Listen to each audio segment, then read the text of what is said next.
Делегация Северной Осетии приняла участие в церемонии прощания с Юрием Лужковым. Отпевание в храме Христа Спасителя совершил патриарх Московский и всея Руси Кирилл. Почтить память бывшего мэра Москвы пришли заместитель председателя комиссии России по делам ЮНЕСКО Александр Засохов, полпред Борис Жанаев, председатель Московской осетинской общины Алан Абаев, сотрудники постпредства и члены общины. От руководства республики и всего многонационального народа Осетии были возложены венок и цветы. Как отметил Борис Жанаев, Юрий Лужков – личность, которая вошла в историю не только Москвы, но и всей страны.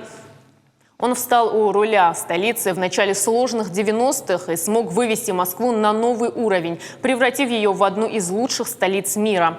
Нельзя забывать и добрые отношения, которые сложились между градоначальником и выходцами из Осетии. Он активно общался с нашими земляками в праздничные дни и был рядом с нами в скорбные минуты.